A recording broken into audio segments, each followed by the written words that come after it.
sorry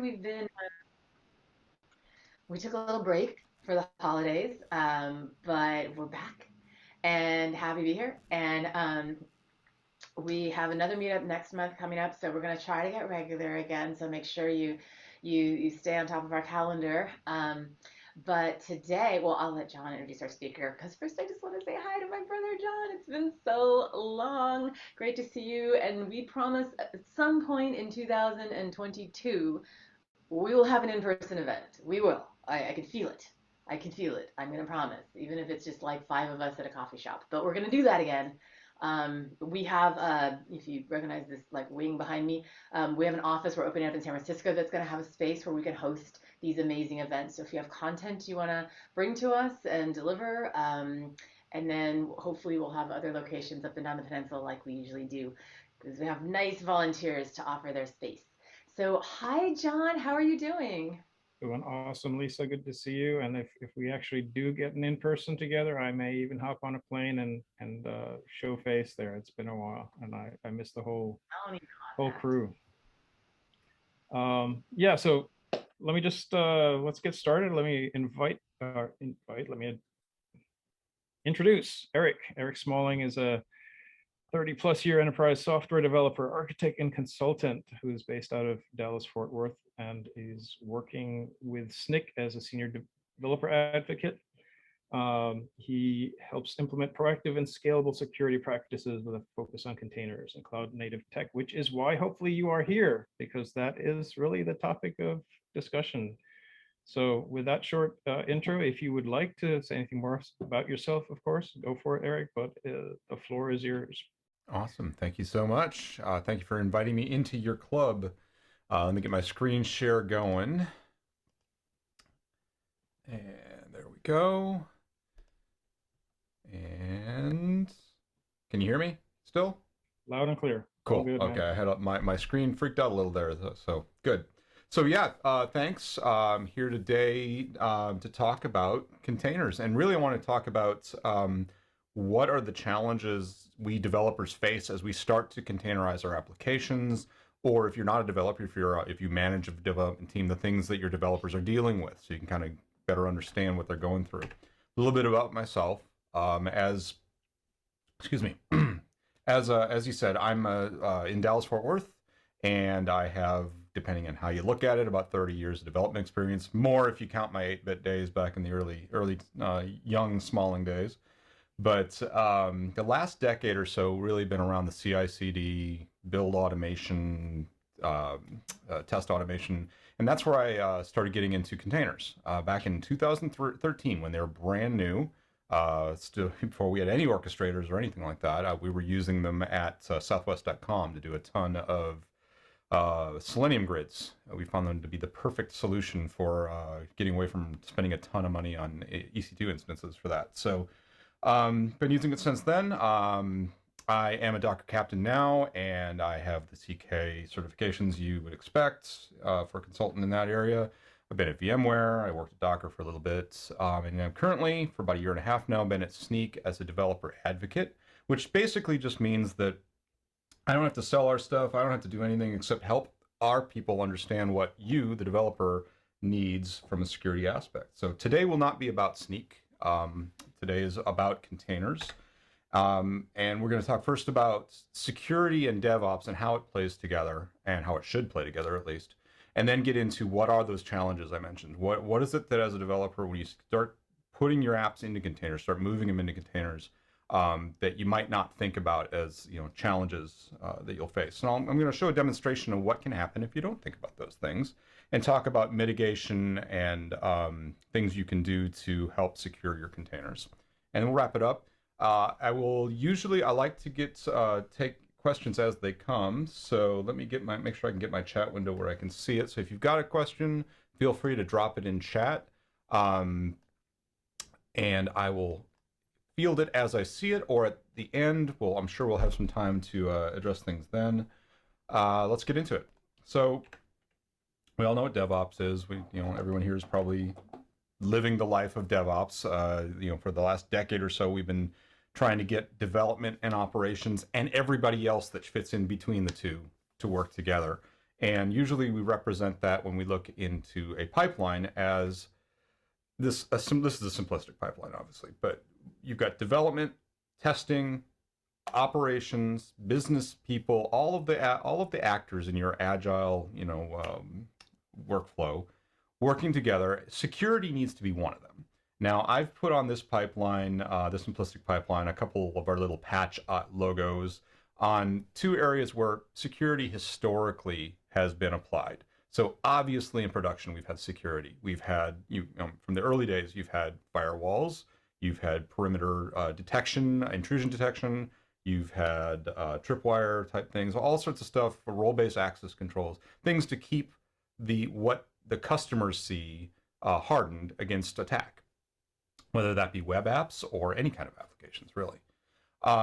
As DevOps, if you want to use the term, started becoming popular, and continuous delivery, that term was coined, when we started building our swim lanes in these pipelines, you started to see security get applied as a stage in that pipeline. But usually it's a late stage. Often it's a manual gated step where an actual security, appsec security team or somebody comes in and does an audit of the release to make sure that whatever you've coded up or implemented or documented even is done to your company or your organization's standards. If it is automated security testing or scanning or whatever, often it still is a late stage because those are usually very historically expensive type things that take a long time to run. They might take overnight to do a full audit of your code base. They could be that they only run on specific, because of licensing concerns, they might run on only specific build nodes in your CI clusters, or some version of that causes them to need to happen late in the game. You can't be running them every build. As things have matured, especially as containers came into play, we started to see security start to shift left on this pipeline. And we see at the registry, as you build an image as part of your CI builds and push that to a registry, a lot of registries will do scanning as the image comes in and let you know if there are any known vulnerabilities detected in your image. And that's good. You can get alerted to that right away, as well as in the code repositories. So many of the modern repository / CI tools, as they started to gel together, allow you to do scanning there as well. So as the image is built, you can scan it, and every time a change comes in, that scan happens, and you can know from build to build if you've increased your vulnerability footprint or not. What's really even better is if you can get especially if you're in a Git type, pull request type branching strategy, before you merge to the mainline, your trunk, your whatever your branching strategy might be, if you can get that scan to happen there before the code becomes part of the continuously integrated main, master, whatever you use, then you can stop vulnerabilities from getting into the code. And that's a big hurdle that you should strive for. And this often takes the form of a pull request automated test. It's almost like a robotic code review that is a container scan. So if you can do that, that's helpful. But the holy grail really is if you can get this kind of work to be fast enough, and the information that comes out of the whatever process and tooling you've done to be to enable the developers that use it to be able to act on it before they even commit their code. So it's part of the day-to-day workflow of I code, I build, I test iteratively on my workstation or my Cloud9 instance or whatever you might use. And to have that scanning be that quick that I can do it right there and it doesn't cause me delay to get it done. This is as far shift left as you can get. And this is really where you start hearing the term Devsecops come into play. And Devsecops, in my opinion, really isn't a thing. It's more of a reminder that security is in DevOps. You can't, we all know that automated testing, functional testing, performance testing, operational automation, infrastructure as code stuff, all is part of DevOps, but security needs to be as well. And you need to be able to make set up processes and tools that developers work with security rather than being reactionary to some late-term audit that causes you to pull the cord, stop the line, and have to figure out what you did. So with that in mind, having a tool to scan your containers is nice, but and processes around it are nice. And working with your security folks will make everybody happy. But you need to know what it is you're looking for. What are the challenges? What are what is hard about containers? And if you're new to them, historically, we always as developers have been tasked with making sure our code is clean. You don't want to take, you know, uninspected input from a user and throw it at your database, because you're going to get a database injection attack. Or you don't want to I can name tons of things. You need to make sure your code is clean, and we know that. We know that the libraries we use in our code, we need to keep up to date on vulnerabilities in those, in your Maven dependencies or your NPM modules or Go modules or whatever it is you use. You want to have practices of making sure you know where those things come from, and hopefully you have tools that can alert you when vulnerabilities show up in them. But as we add containers now, this adds a whole nother layer to a whole nother, as I say in the slides, scope of responsibility, because you're taking on operating system level things. Even though a container is not a VM, it's still the image that it's built from does have a file system that contains, you could say, a mini distribution of Linux, or at least a part of a distribution, the pieces that your application needs. And that means you're going to have, maybe you'll be running on a Debian base or a CentOS or Red Hat base. Maybe you're a Alpine base. Choosing which one of those has impact on both your operational expertise level around the file systems, as well as the security footprint that they have. Secondarily, you've got packages you're installing on top of those potentially that, as developers, we don't have a lot of expertise in these areas historically. Some of us do. Some of us have been SRE or Linux admins in the past, and we understand the things like file system permissions and user IDs. But a lot of developers don't. Personally, I didn't. I came from the developer side and learned a lot of the operational stuff as I went. And we always have had teams to work with, and often they would hand us the platforms. They would give us the security and network and storage, and everyone else would hand us canned systems to put our applications on top of, and we had to comply to their rules. Well, now those systems are kind of turned on their head, because they're all defined in code now, whether that be in your Dockerfile for building an image, your Kubernetes manifests for deploying that onto the orchestrators, or other infrastructure as code type things. So we have those right alongside our application code, and it's very easy to accidentally make a change that exposes things that you didn't mean to expose. We'll get a little bit more into that in a minute. And of course, on top of all of this, we moved to Agile and DevOps methodologies in order to increase our velocity, our time to market, from ideation to getting it in front of the customer, or the user, I should say. We don't want to introduce anything that's going to cause that velocity to slow down. Process or tool we interject to help us in this area needs to work as fast as we do, because the business team's not going to be interested in us slowing things down. They're going to be telling you to go back to the old late stage security if that's going to be the case, and you don't want that. So what is it that makes up these applications, and what are the challenges we're talking about? So first of all, we know, as I said, source code. We've got our source code. Here's a Python piece of code. We know that we need to be doing a good job in our code. We know that our third-party dependencies, as I was mentioning, these are PyPy requirement text file, includes all that stuff. Now these Docker files come in. And now we're looking at this example. We've got, starting from Python 3. Well, as a developer who maybe I'm not an OS guy, I know that's Python, and I know it's a 3 dot something. 3 dot what? What version am I using? What distribution is this on top of? What else is coming along for the ride in that base image? Looks like we're installing stressng on top of that. What does that mean? Why? What is stressng, and why does my application need it? These are the kind of questions you have to start thinking about as you build these images up. And then, of course, I mentioned IAC. So you might have, in addition to your container image building, you might also be building infrastructure. You could have Terraform that's like this, or you could have the granddaddy for all of us here in CNCF world is Kubernetes. You've got an API that is constantly changing 3 times a year, and the security policies and procedures for that may not be evident, especially to newer developers who are just getting into containers. So what's the best practice around how to deploy my application, how to secure it, and whatnot?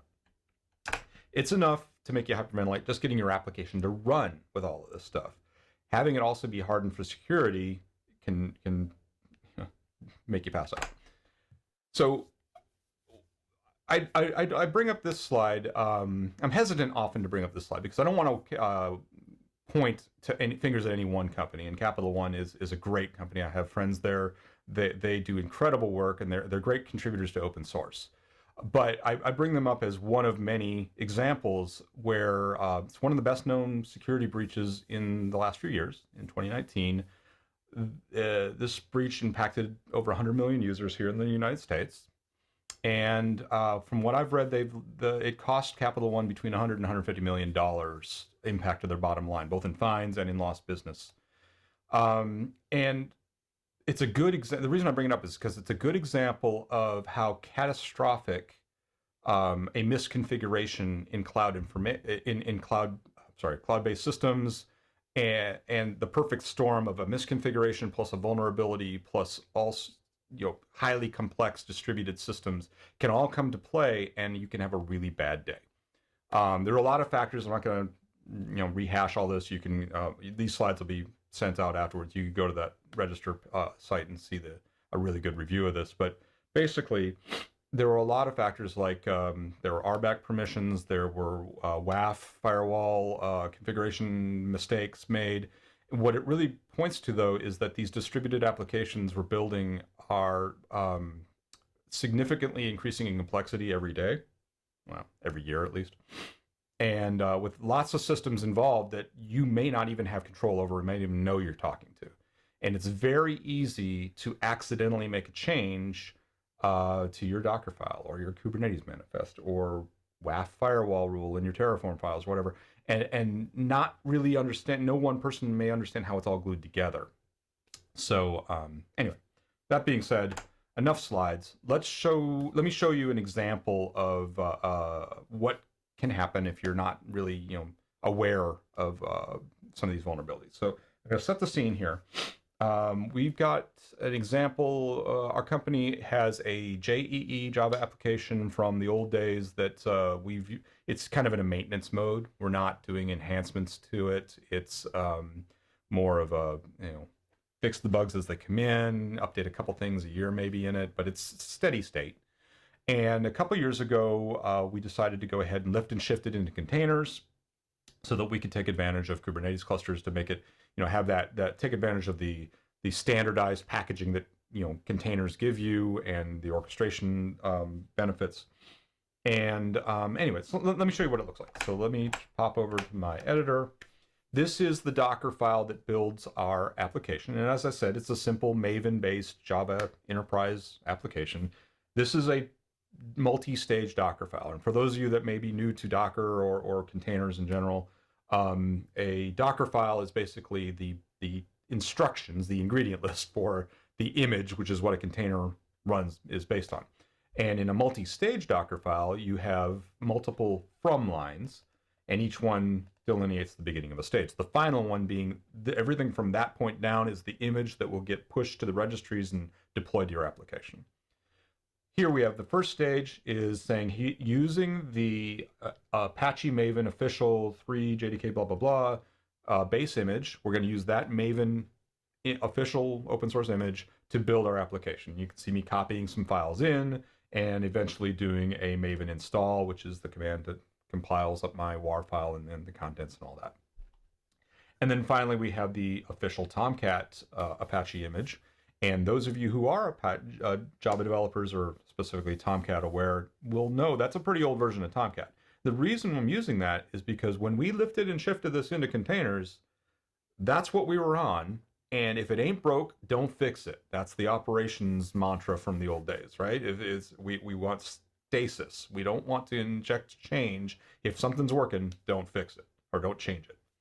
All we're doing after we start from Tomcat is we're copying a couple configurations in, and then copying artifacts from the first stage, as you see, copy from build. We're copying these pieces in, which are the application. And then when we start Tomcat up, that application is deployed. Now I've already started it over here, and I'm just using Docker Compose on my local machine because I didn't want to get complicated with this. This runs in Kubernetes. It runs in, heck, you probably run it in Mesosphere if you wanted to. But it started, it's running. Let's take a look at it. If I can try and find my browser. I'm just going to refresh this page to make sure it's happy. So I'm hitting the top level just to show you that this is Tomcat 8.5.21. This is the sample servlet that ships with the image. If I go to the application itself, which is at the to-do list context, come on. Okay, my demo paused on me there. You see, here's our application. It is the world famous to-do list MVC. If you've ever seen a Snyk presentation, we have many of these to-do lists, and they are the cash cows of the whatever company we're demoing. Actually not concerned with the application. This application is littered with vulnerabilities, and I can show you a lot of different ones. But the one I wanted to show you really isn't in our application or its libraries. It's in the Tomcat server itself. So I'm going to switch hats. And imagine I'm the bad actor here. I'm a black hat, and I am looking for vulnerable servers, and I happen to be perusing the Apache Tomcat official documentation. This is the list of vulnerability fixes that they've applied to the 8 series of the Tomcat server, which is a very popular, heavily used version. So you can see they've had a lot of fixes, and if I scroll through these, there are all sorts of denial of service, authentication weaknesses, blah, blah, blah. The one I saw earlier, I'm going to scroll down to that I'm interested in is, if I keep scrolling, sorry, I should have left it on the bookmark I had. It was 8.5.20. There it is. There's a remote code execution vulnerability. Now, an RCE, as we call it, or arbitrary code execution, sometimes they're called, basically is just that. It allows remote execution of my code on your system.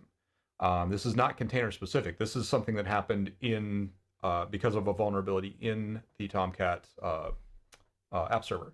In fact, if I go to the CVE itself, this is the Snyk vulnerability database version of this. You've probably seen the MITRE ones. This is our version with a little bit of extra stuff that our security analysts put in on it. I could dig into this and I could start researching what exactly is it and how does it work and how could I maybe, play with this or find vulnerables. But under references, you can see that this has been referenced in the exploit.db, which is a website, the exploits database, exploitdb.com. And this exploit DB entry has a Python script that will do 2 functions. One will detect vulnerable, potentially vulnerable servers by IP and endpoint, IP and port, and it'll put a little proof of concept out there. So I don't even really have to understand how it works. It can be just a script kiddie and copy this down, which I've done. And if I go to my other tab, I have an alias where I've taken that Python script, thrown it in a container, because I do everything in containers, and I can run check. Now I've already set this up to hit my IP address. And you can imagine this be running in a script like a war dialer, going out there just looking around for Tomcat servers that might be vulnerable. It's hit my IP on 8080 and it says, hey, that looks like it's vulnerable. I just put a POC out there to prove it. So we're going to come back here and we're going to put in POC JSP. And you'll see a bunch of A's came up. I guarantee you that was not there moments ago before I ran that check script. What I just did is I pushed a JSP into this Tomcat app server. That's, the A's, that's not very nefarious, but the fact that I can push a JSP that's not good.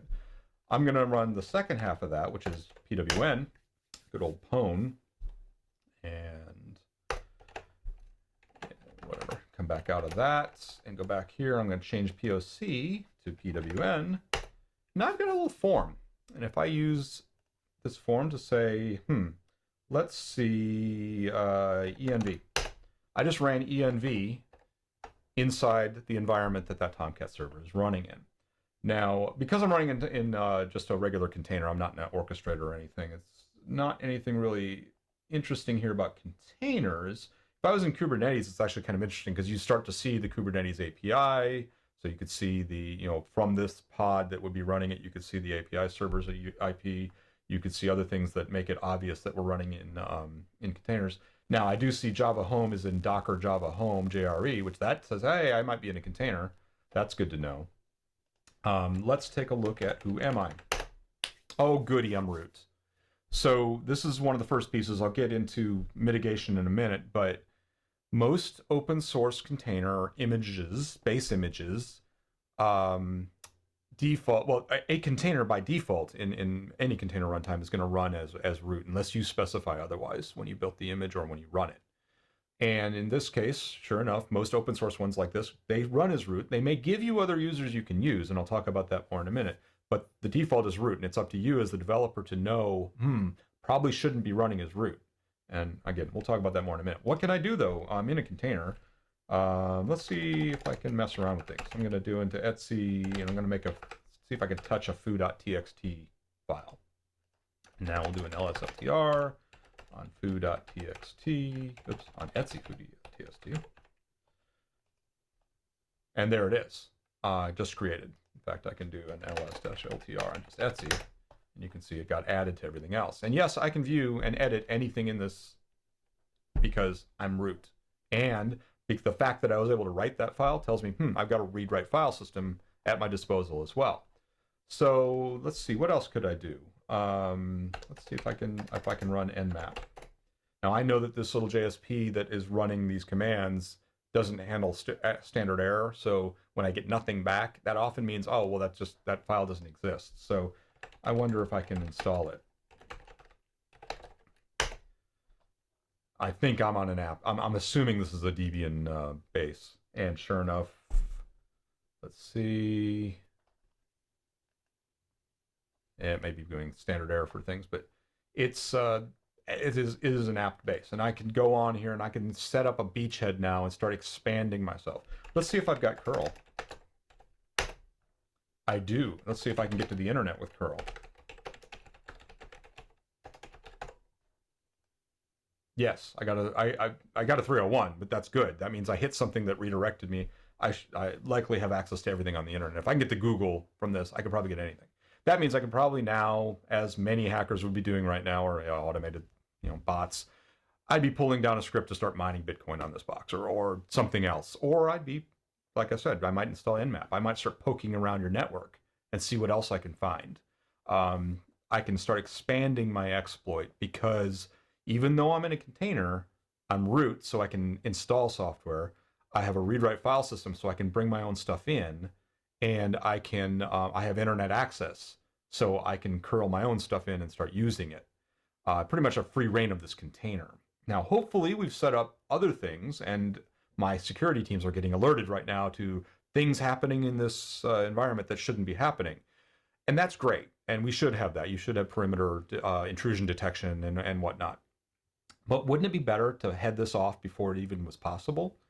Let's back up a little bit. I'm going to go back to my shell. And imagine that we go back in time, and I'm the developer working on a bug on this, or I'm making some kind of update and creating the container, working locally. And I'm not going to go through it for the sake of time, but I've built my image, I've tested it locally, I've done my little smoke tests, whatever I do locally to make sure everything looks good. I can now also run another tool. Now I'm going to use my tool Snyk because I know it. There are other container scanning tools out there, Trivy and other things like that. But I'm going to run Snyk, and to do that with our tool, it's just you type container test. You give it the name of the container, which I believe I called this Java Goof. Everything we do with Snyk, we call it Goof. Java Goof, I believe I tagged it a ridge, and I'm going to feed it the Dockerfile so it knows this is the Dockerfile in this directory that built that image. What these tools do, right, when you do a container scan, it's going to rip through, in case of our tool, it's ripping through the image itself, looking through the layers, looking at all the base image and the packages you've applied to it, and all the things you've done to make that image what it is. It's going to collect that up, build an internal bill of materials or manifest of all of that, and then it's going to start querying the vulnerability database. In the case of Snyk, that's a free service that we offer you can use. If you're using Trivy, that Claire is an open source vulnerability database that I believe packages with the tool. And let's see what Suresh is saying. When we started deploying containers in production, we enabled user namespaces in Docker, which addresses the root issues. The problem is enabling user namespaces without the volumes. I will get to that in a moment. That's a great point. Yeah, I'll hold that question, and when I get done, we'll talk about it. And my machine has been running slow today. So while that's running, I'm going to pop over to another tab because, like any good demo, I've already done this. Like a cooking show, I can show you what it looks like at the end. It usually takes about a minute or two, depending on the size of your image and whatnot.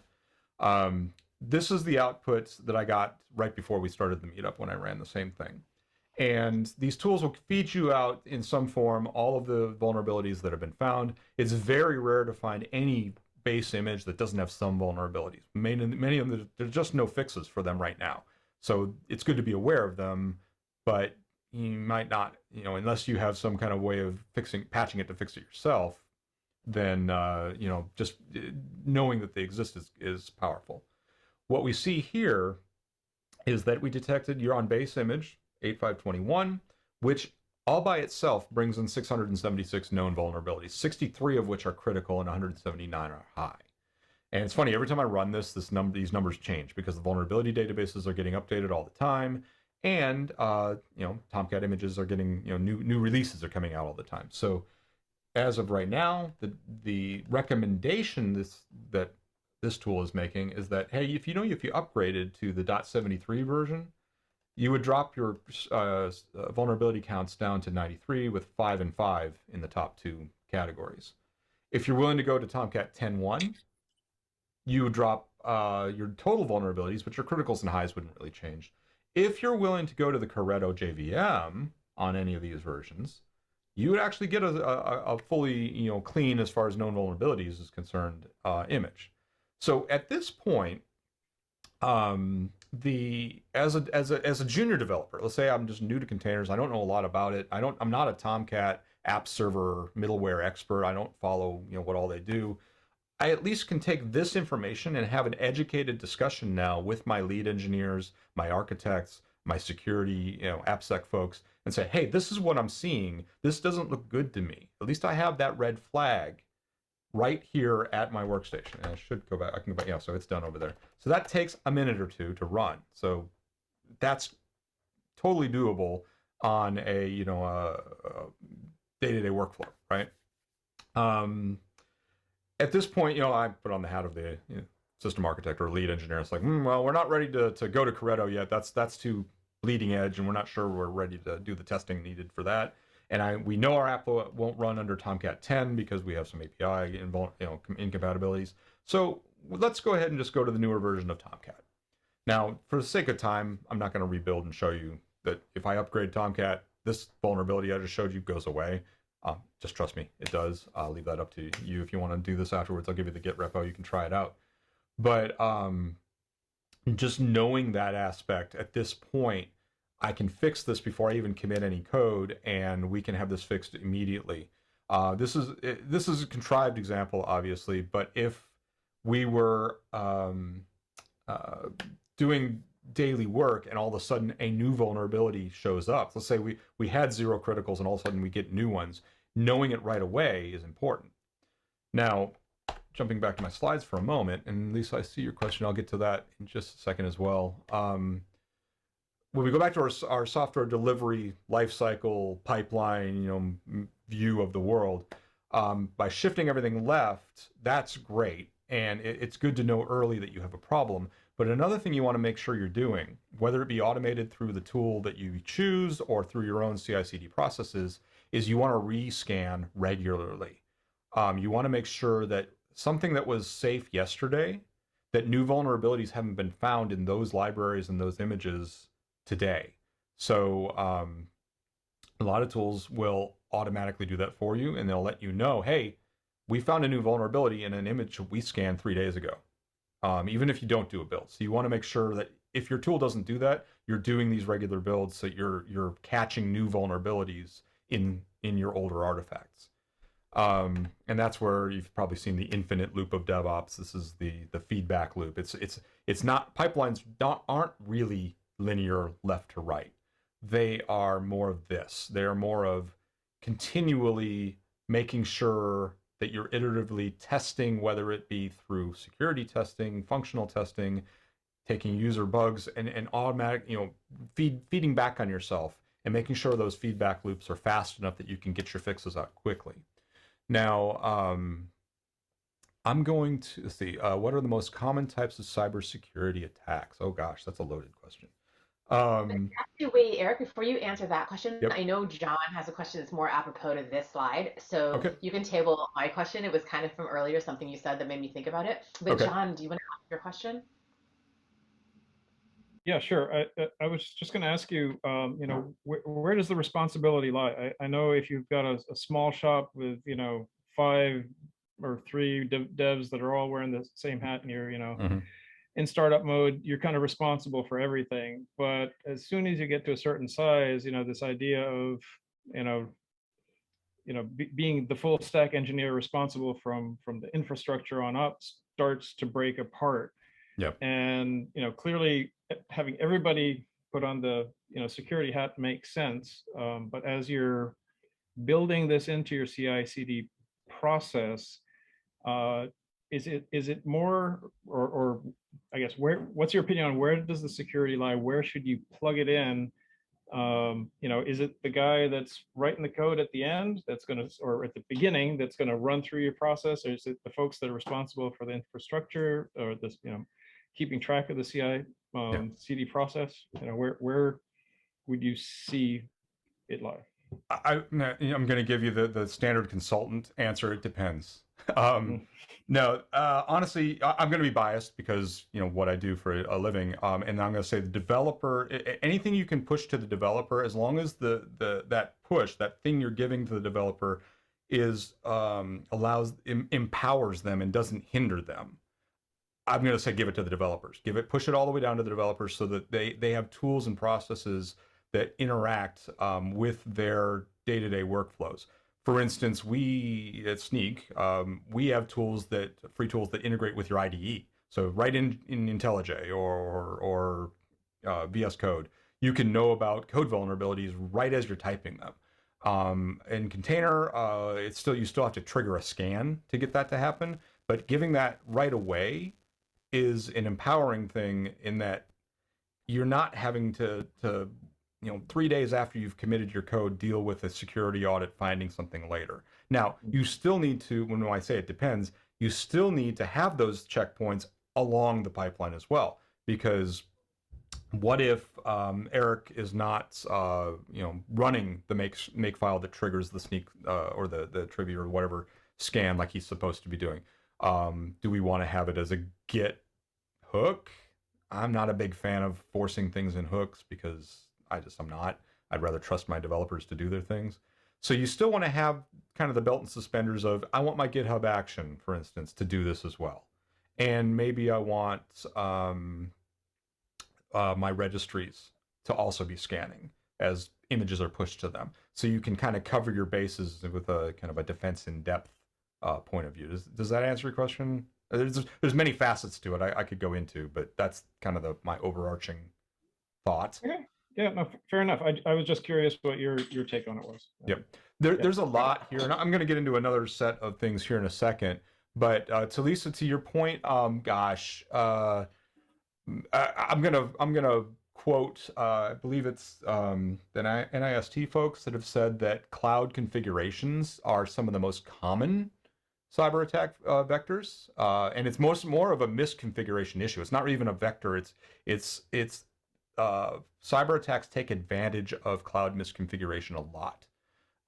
And you could argue that the Capital One example I gave earlier, that was the major linchpin that gave the attack its toehold to get in and then find the vulnerabilities and everything else that triggered. So that would be probably number one.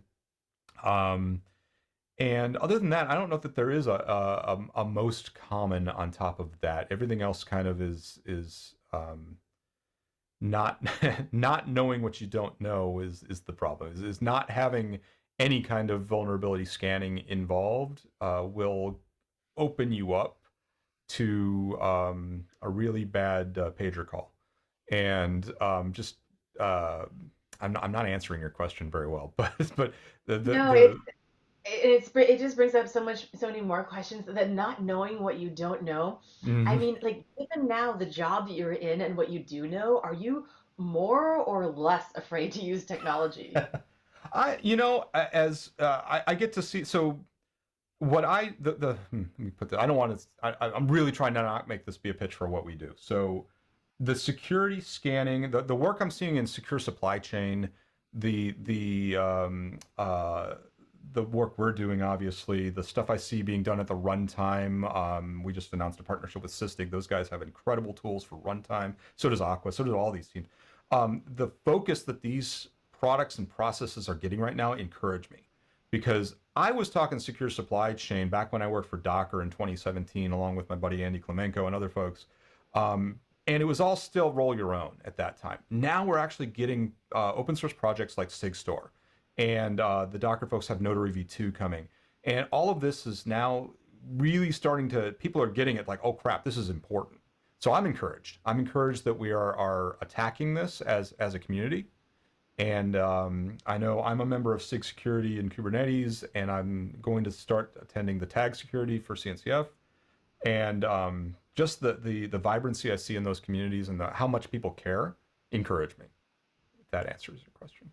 Yeah, yeah, it's great. Okay, I'll let you keep going. I literally have my popcorn here, and I'm enjoying this so much. So I'm going to keep going. And I Suresh, I literally, haven't forgotten about yours. I want to get to it at the end after we go through other things and see if it helps feed that. But let me jump into some defense in depth. So scanning for vulnerabilities and finding out you have one early is great, and it's important. You should do it. Do it today. There's no reason not to, in my opinion. But there's going to be 0 days. I mean, we saw in December Log4Shell. That was for most people a 0 day. Nobody had any idea that it was there, and it had been there since freaking what 2013 when the JDI stuff was added to that. Yeah, it's ridiculous that to think that you can always have that all vulnerabilities will be known, and until somebody, an analyst or a somebody reports a vulnerability and it gets into the MITRE database or anything else, it's the these you don't know what you don't know kind of a thing. So we want to practice defense in depth to make life harder on bad actors to use vulnerabilities that they might have. And when it comes to containers, there are kind of three layers to that I'm going to talk about: the images themselves, the runtime environments that our containers run in, and how we run them.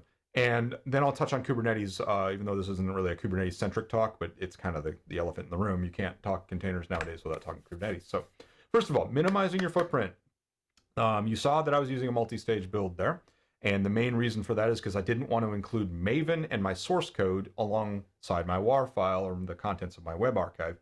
But I was using a generic Tomcat official image. I wasn't using a Slim image or a distroless Java image or anything like that. And a generic image like that usually has a lot more tools than I really need for my application, especially business applications. These images will have things that developers might need to help them as they work on their application. The slim tagged versions and the other similar things like that, or Alpine based images, are tailored to have much less content in the file system. So things like the fact that I had curl in that, my application doesn't need curl, and it gave a hacker the opportunity to easily go get other things off of other servers. And in that case, it was the internet. But in fact, a couple months ago, I sat in on a meetup that some pen testers were doing, and they were talking about the importance of what they called living off the land. And what they meant by that is if you are ethically hacking, of course, and going onto a server and you want to poke around, don't install a tool to do it. Look for tools that are already there, because as soon as you install a tool, that's going to trigger, hopefully, intrusion detection or something.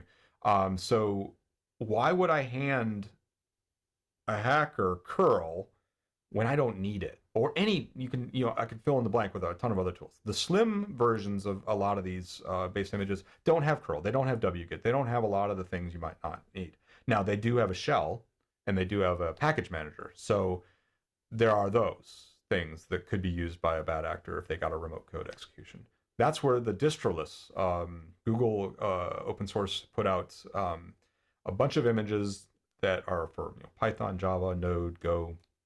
Go is a kind of a special case, but where the base images in the distroless world have no shell. They have no package manager. They have just the minimal bits to run Java 8 or Python 3. Whatever.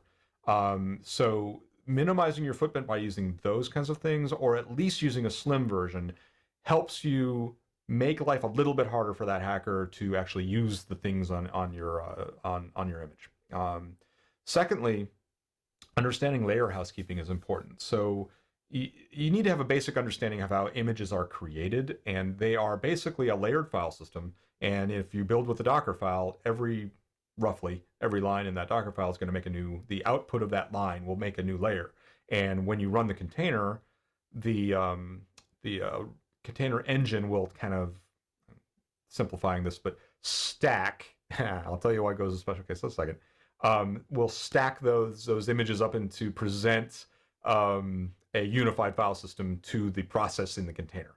Now, we'll talk more about that in a second, but the lot of beginner, novice container image build, people doing that will think, oh, well, fine, I will just do a run remove curl on a line in my Dockerfile, and now it's gone. Well, it's not really.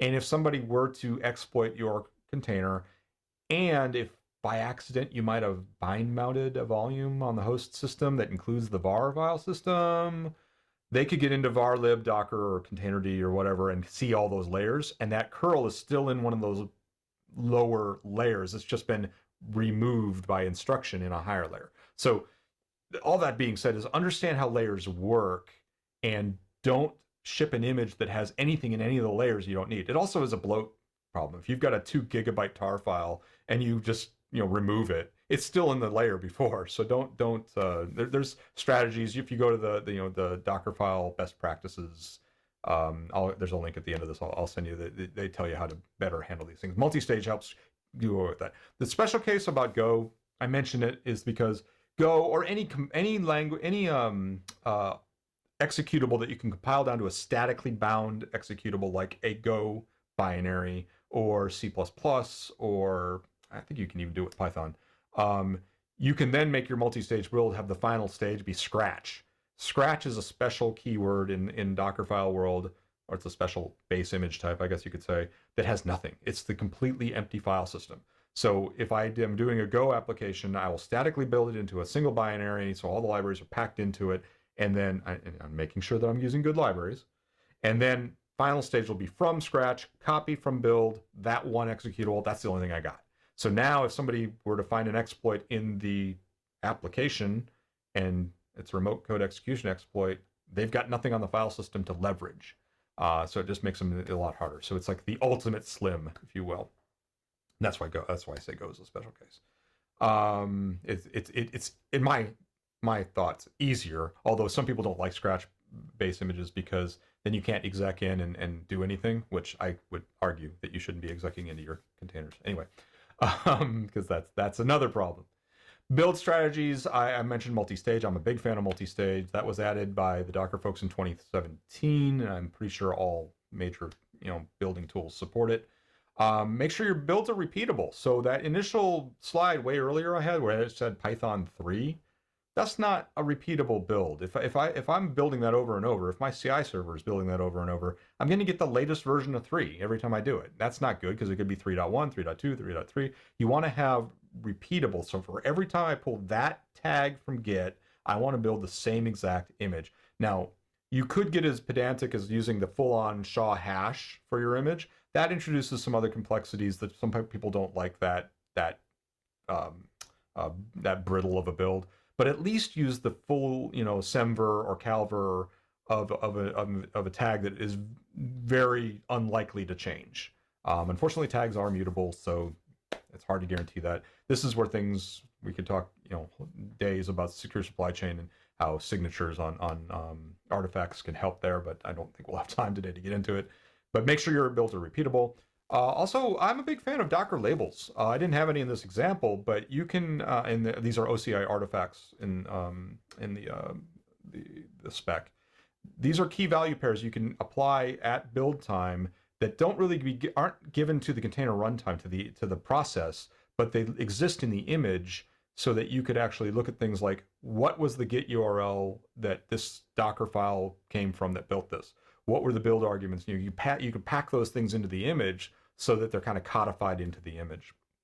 And there are all other tools for building images. If you're a Java shop, look at Jib. Jib is a great 100% Maven, 100% Java image building tool that you can pack right into your Maven build or your Gradle build or standalone. And it'll build an artifact and ship it off to registry or drop it into a tar file without you even having to have a container engine or build or any other tool available to you. Just have to have Java. It's a great tool. There are other tools like Buildah I just mentioned. If you're a Red Hat shop, you're probably using that. Look at alternative tools possibly if Docker is not if Docker build is not your jam. And then secure supply chain. I mentioned that term a moment ago. If you were at KubeCon this year, you knew that could have been renamed Secure Supply Chain Con or SBOM Con. This is the big buzzword right now because attacks on the pipelines and supply chains, software supply chains, are becoming more common. We had SolarWinds, we've had CodeCove, but things like this coming up. We've had these all the way back. I mean, Jupyter Networks in 2015 got their supply chain hacked, but it's becoming more common, and people are needing to harden these things.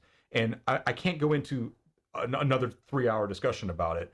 But my main point to bring it up here is know where your images come from. Don't be taking them from Docker Hub off the internet directly as part of your CI process. You should probably have your own proxy registry that you control, that you have vetted the images that are there that are going to get used. You shouldn't be dependent on an internet-based thing for any kind of secure build. If you're in the cloud and you are on the internet, you can have your own registries. You can have an ECR if you're in Amazon, or you can host your own. I have no favorites here, Artifactory or Nexus or whatever. You need to have a managed, secure place to store your images and to get your images from. And also, Eric Smalling pushing an image to your registry, that image should never go anywhere other than my own machine because it's not auditable. You need to make sure that only CI or other automation processes are building those images so that you can audit that after the fact if you need to. And I know I'm running late here, so I'm hurrying up a little bit here. So at the runtime, we mentioned earlier root user that Suresh's question kind of speaks to this a little bit. Don't run as root, and the main reason there is you probably don't need to. Most applications don't need the elevated privilege that UID 0 gives you in the container. And just because you're contained doesn't mean that it doesn't that it's completely safe. Because if somebody accidentally bind mounts a host volume in, your UID 0 there, unless other things like user namespaces or SE Linux or something are restricting it. So it's just generally good practice to not be root in your container if you can avoid it. These open source images often default to it, but they usually in their documentation will tell you, hey, you can use, Node.js has a node user. The Tomcat image I had has a nobody user that you can set to either in the Dockerfile with a user command, which has its own oddities we can talk about, or when you start up the container and like in a Kubernetes manifest, you can say run as a given user. If you use Kubernetes run as non-root, or excuse me, run as root user, run as not, my mind's going right now. The security context that won't let you run as root. You should do that, in my opinion.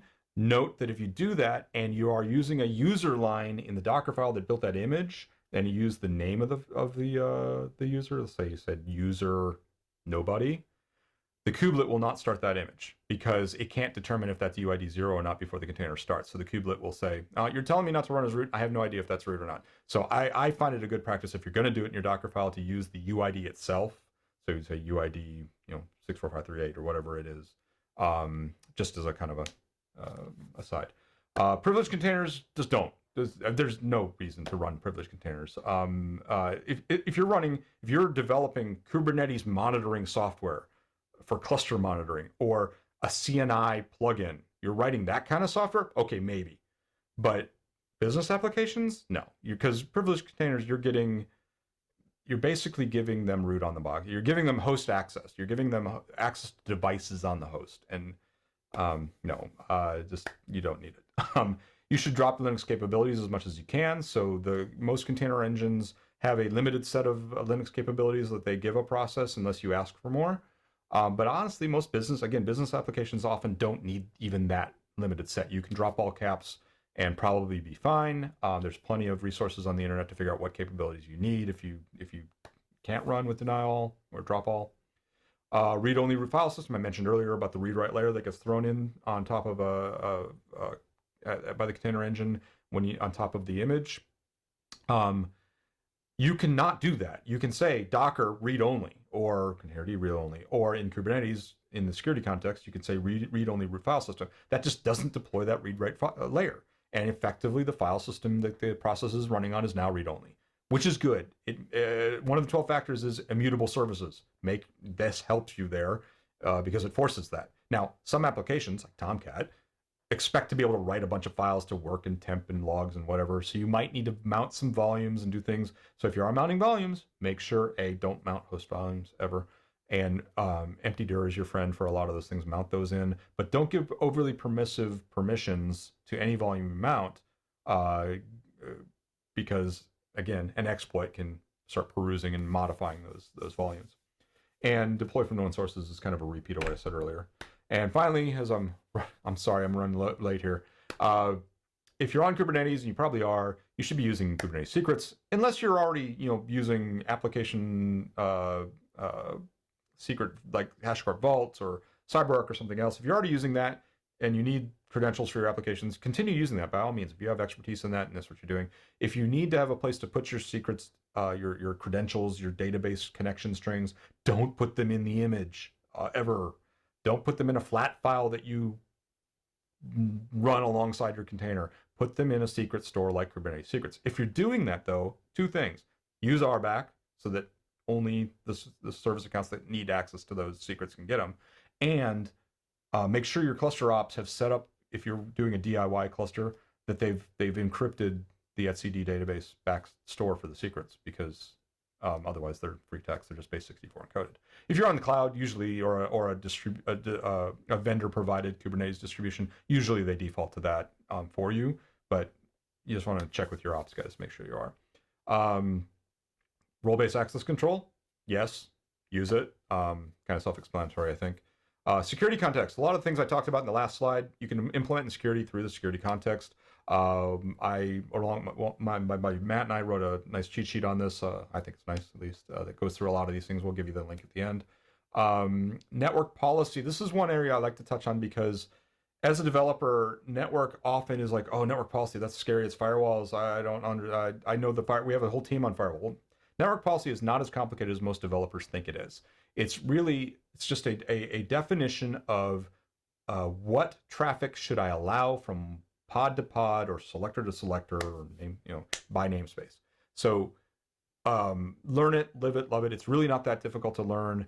And I'm a fan of starting with the zero trust style, where you say nothing can talk to anything unless I add specifically UDP traffic here, TCP traffic here, and you say from front end to back end, or from whatever to whatever. If you do that, make sure you open up DNS, because if your pods can't egress to DNS, they can't do service lookup in Kubernetes, which is bad. There's plenty of literature out there on how to do zero trust network policy. It's kind of the de facto what a lot of people do. And finally, all of this stuff I've been talking about here, enforce it. Pod security policy was something built into Kubernetes, but it is deprecated. It's being replaced by pod security admission. One of the more popular ways to do it nowadays, if you don't want to deal in that space right now, is to go with either OPA Gatekeeper. Gatekeeper is an admission controller that uses OPA Rego rules to enforce policies, or Kyverno, which uses CRDs to do the same kind of a thing. Both are excellent tools, and you can enforce all of this stuff to make sure your users can't break any of the rules about these things that your organizations come up with. So, last slide. Make sure your feedback loops for finding vulnerabilities and finding issues in your code and configurations are fast, just like your unit tests. You want fast feedback. You want to make sure that you're empowering your developers with proactive information coming out of those tools. So it's not just a spreadsheet of problems that you hand them and say, here, go. Because then your developers are going to be like, that doesn't do anything for me. AppSec, tell me what to do. So if your tool says, hey, here's the problems and here's possible ways to fix them, now at least you can have a conversation. And then finally, practice defense in depth. Make life harder for the hacker. So if we had put in, made sure I couldn't run as root, put in a read-only file system, and any number of other things here, the remote code execution you just saw would have been useless to me as a hacker, because I wouldn't have been able to do much if I wasn't root. I wouldn't have been able to modify and bring things in if I didn't have if I had a read-only file system, and I'd really be restricted on what I could do, and I probably would have just made life harder. Impossible. I hate to say impossible, because I'm sure there's ways I could, using an RC. If I've got an RCE, it's not a good day, but hackers are often like, in my opinion, and my experience, are often like the car thief, the person that's going to smash and grab in a car. They're going to look for an easy target.